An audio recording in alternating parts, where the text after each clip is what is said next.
Hi, everybody. This is first of two lectures that I'm gonna do, um, that I'm gonna post online, record it from home. This is a lecture on music and medicine, and you can find course notes for this lecture on the course website. Here, that's number three, music and medicine. Uh, so first thing that I wanted to talk about is Williams syndrome. And what you need to know about Williams syndrome is that it is a rare neurodevelopmental disorder that happens, well, according to different sources, between 1 in 7,500 to 20,000 births. Um, which, just to give you an idea, right now in Poland, from what I know, there are between 200 and 300 cases of Williams syndrome. Uh, so if you think that, if you remember that Poland has about 38 million people, 200 to 300 people with Williams syndrome means that it's a very, very rare condition. Okay, and the amount of people living with the conditions, of course, dependent on how long these people live, and there's a bit of a shorter lifespan for people with Williams syndrome. So just keep that in mind. Okay.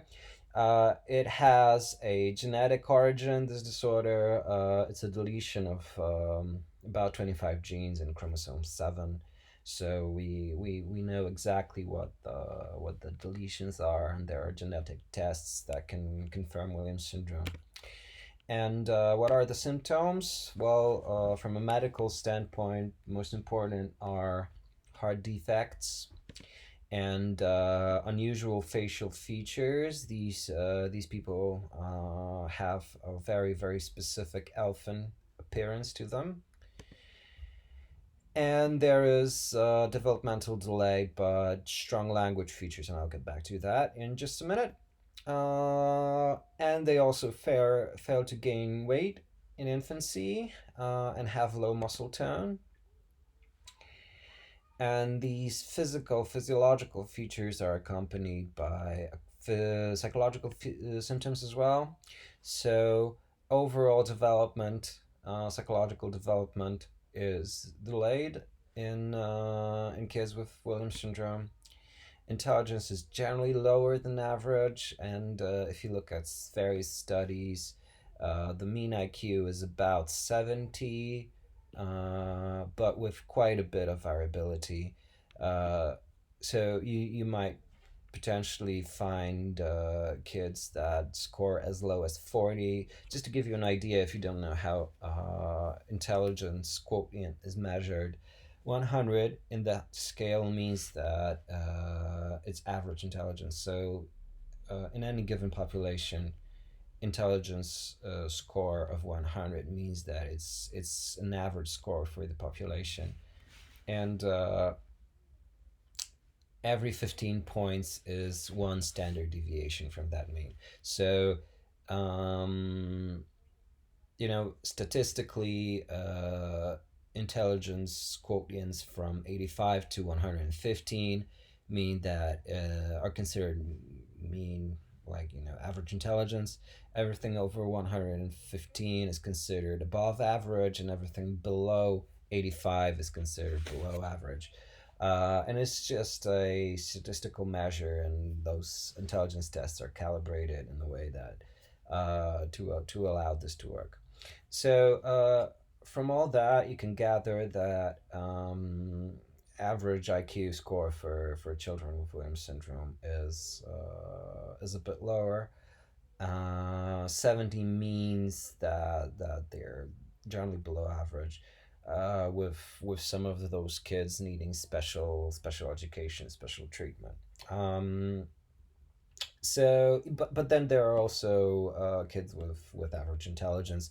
Uh, I don't know if there are any kids with above average intelligence with Williams syndrome. I think that's not possible.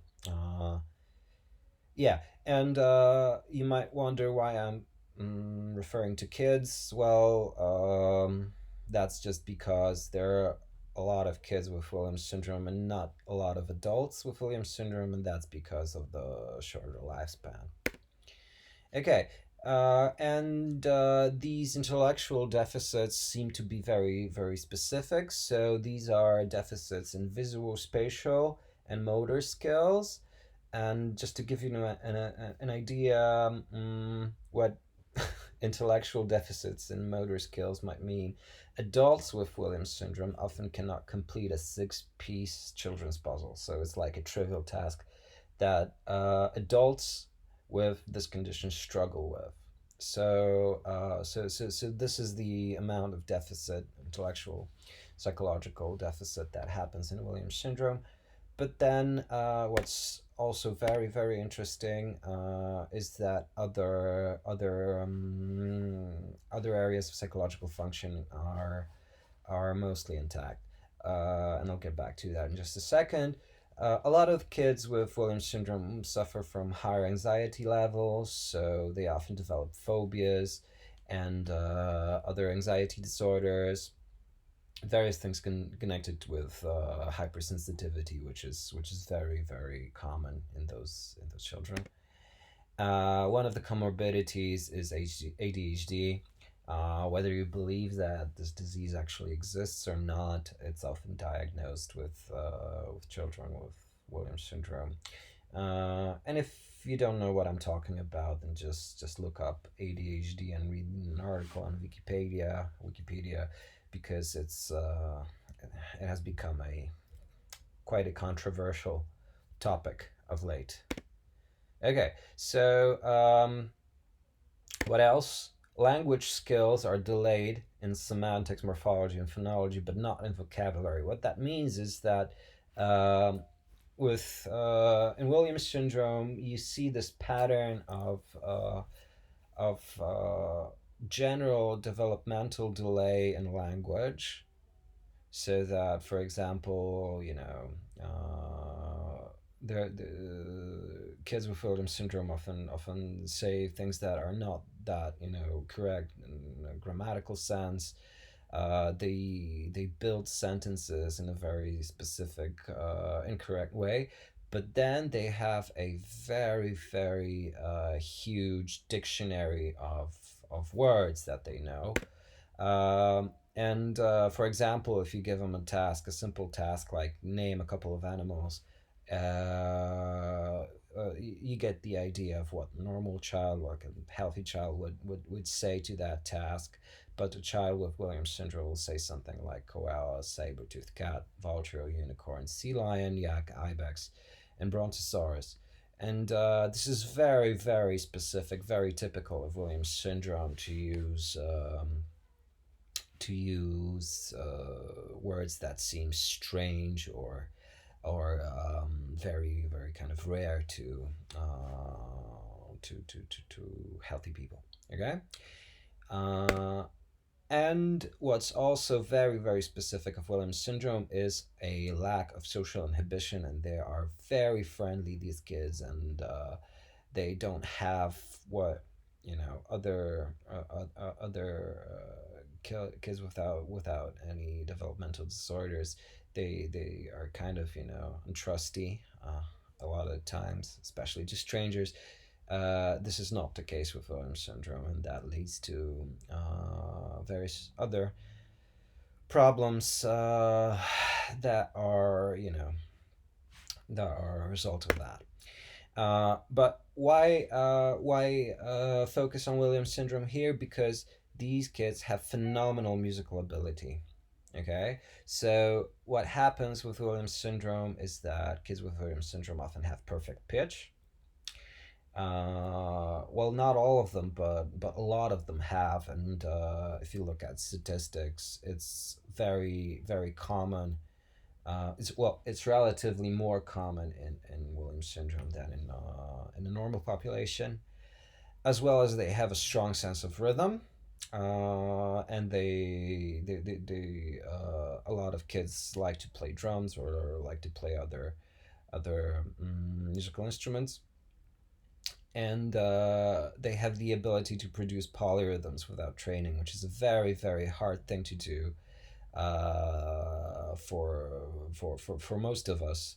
So just to give you an idea, it's the ability that for all of you who know musical notation, I can do it, so I cannot kind of demonstrate it to you, but imagine that you tap you tap your foot with in quarter notes. You tap one foot, like right foot, in quarter notes, and another at the same time in triads. That's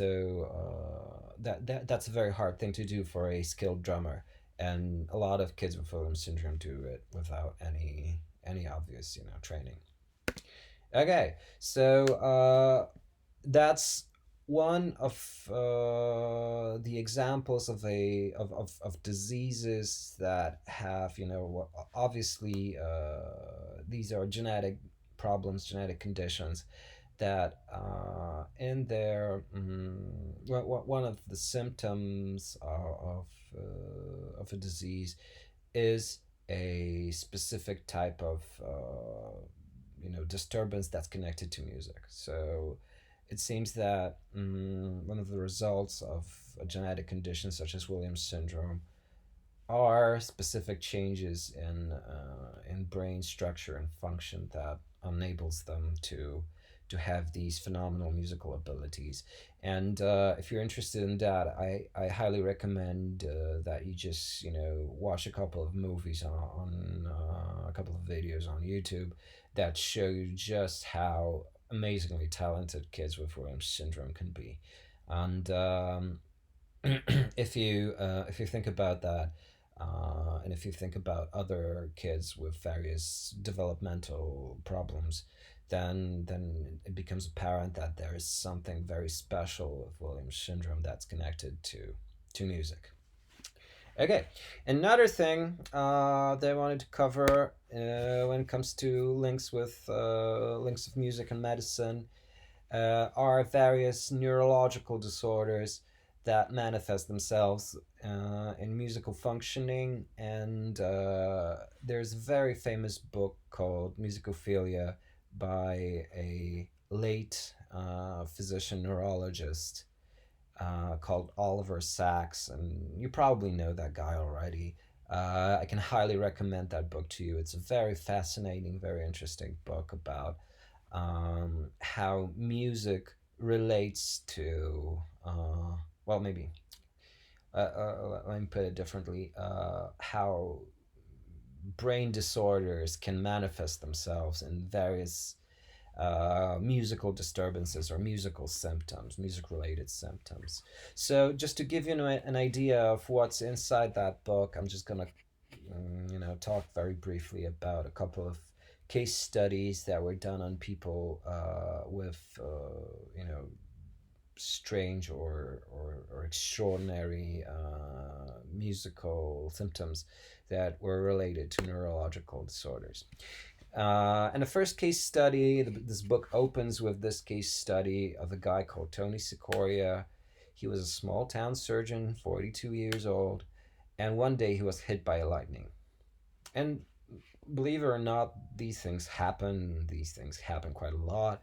You get electrocuted by lightning. It's a very specific type of injury that a lot of people live through, which is also a bit interesting, because you're apparently it's kind of it's a very traumatizing thing because of the voltage. But then because it's also very brief in most cases, you have a chance of surviving a lightning strike. So that guy was hit by a lightning, and after some time had passed, he had this kind of recollection of the whole experience. And these are his own words. I got this wonderful feeling of calmness and peace. All the ups and downs in my life stood before my eyes, but no bad feelings, pure thinking and ecstasy. I felt sudden acceleration of flight. There was momentum and direction. Sorry. most fantastic feeling that I've ever experienced. And it just makes you think that, well, it's kind of cool to be struck by lightning, right? Um, well, at least in that case, it was a really life changing experience for that person. He suffered no major injuries, no obvious physical trauma, just a slight loss of energy and sluggishness in the first couple of days following the accident. And one day, all the symptoms went away, but he felt a sudden urge to listen to piano music. And from all the things that might have happened after a injury such as this, uh, he felt a sudden urge for piano music. And this urge was more interesting because he was never especially interested in music before. He never played an instrument. He was never really into music. But after the accident, what he experienced were obsessive thoughts about music. Obsessive thoughts like in psychiatry, you might have an obsession about washing your hands, or about controlling different things. So obsessions are just things that you cannot get rid of. Um, they might even be unpleasant sometimes. So he got up as early as 4 a.m. He played the piano until it was time to go to work, and then when he got home, he played more until it was time to go to bed. So I was acting as if I was possessed. That's how he describes it. And you might imagine that it's a very it's kind of a disturbing thing, and it's a kind of an unpleasant thing if you think about it, because it it is a form of disability. If all you can think of, and all you can do is just play the piano, and the consequences for that person were not that merry, not that happy. He got divorced a couple of years later because his wife could not handle all the piano playing. But the passion for music did not go away. He took piano lessons, and he eventually started to play concerts and found a new wife who was a professional piano player. Okay? So, aside from all that, what happened? Well, Oliver Sacks describes this and other out of body experiences in terms of a very specific pattern of activity that happens in a region between temporal parietal lobes. So this is what you observe in people who have these out of body experiences. These happen often when um, people are subject to sudden trauma, such as electrocution or cardiac arrest. Uh, and it seems that these out of body experiences have a link with some form of hypoxia that's going that's going on inside your brain cortex. And there's also an association with amygdala and various brainstem nuclei when it comes to mystical experiences. And there are a couple of studies that show that these mystical experiences, or however you understand them, have a link with amygdala, which is kind of obvious if you think that the amygdala is well, some people even describe amygdala as the brain's emotional center.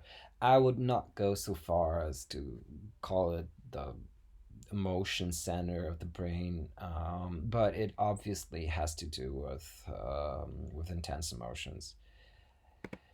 And what also, and we need to remember that what also happens in these types of sudden severe traumas is strong noradrenaline secretion. So strong sympathetic response that's associated with the body wanting to protect itself. Okay, but why music? So you might think that that's all well and good, right? That's what happens to you if you get struck by a lightning, but why music? So during the accident, Dr. Sicaria's brain was probably in a state of hypoxia for about a minute. That's what, at least what Oliver Sacks claims in this book. And that would explain the sluggishness and the loss of energy that happened afterward. And these are like classical symptoms of that people suffer after a hypoxic state. And there was no obvious cortical damage that was diagnosed back then. But remember that it was 1994, and in 1994, he got a brain scan. He had an MRI, but these MRIs were not that great back then, and they had not, they did not have the spatial resolution that we have right now. And the hypothesis here is that there was in fact some cortical damage, but it was not seen on the MRI. And it is possible that musicophilia is a result of functional plasticity that happened due to cortical damage. Okay, so the reasoning is this: some part of the patient's brain was damaged during the accident, and because of that damage, some of the function that was associated with that part of the cortex needed to be kind of taken over by other parts of the brain. Okay, and this is called functional plasticity. And as kind of a side effect for that functional plasticity, what happened was musicophilia, so a sudden and very kind of irrational love for music. Okay?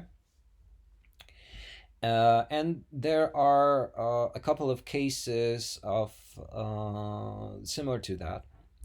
There's, for example, a case of a person called John S., who 45 years old and good health, until one day he got up from the desk. He had he had office work or something like that, and he got up from the desk to fetch something, and he suddenly heard music. It was classical, melodic, very pleasant, strangely familiar, but suddenly he just lost his consciousness and woke up in a hospital a few hours later.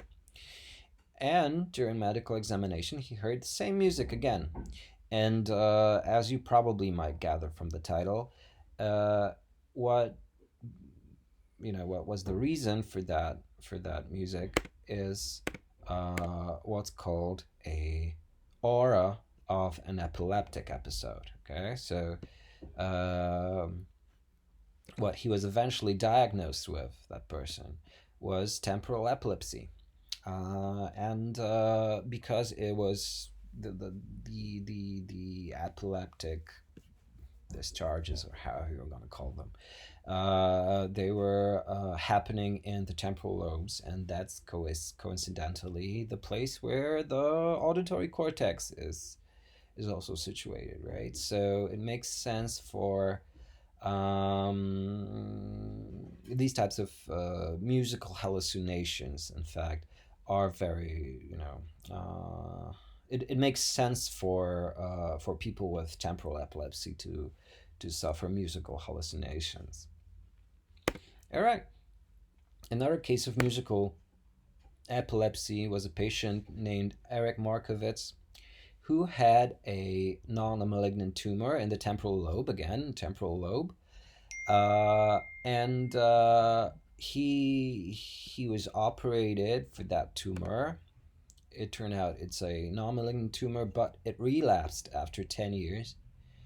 And this triggered epileptic seizures.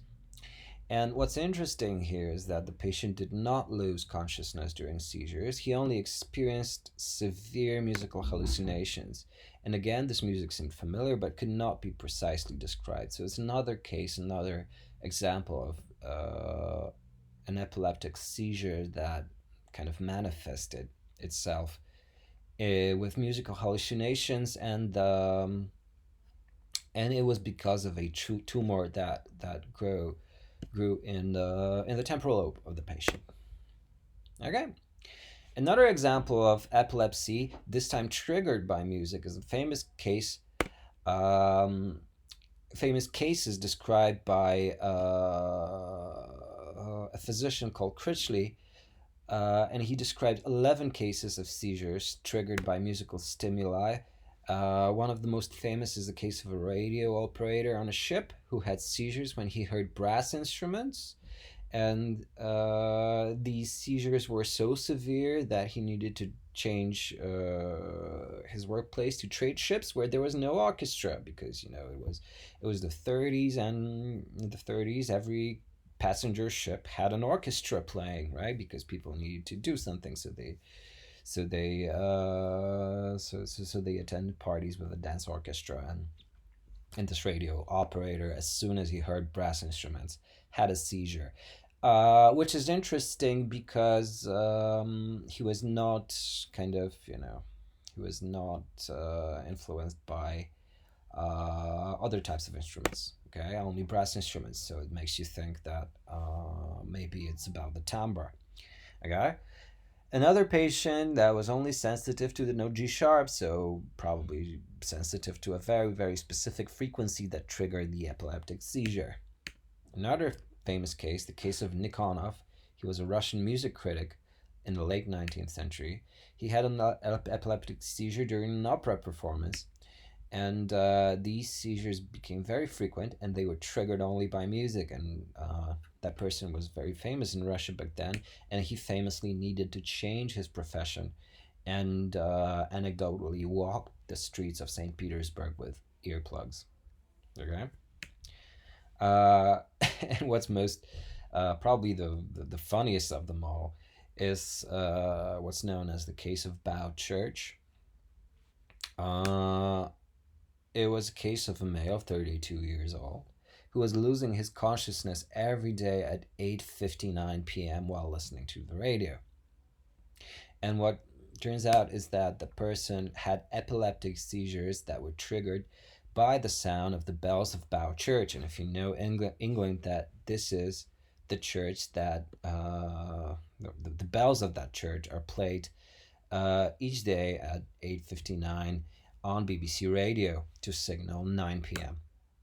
And what's very interesting here is that this patient was not sensitive to other sounds, not even other bells, only that particular bell of that particular church.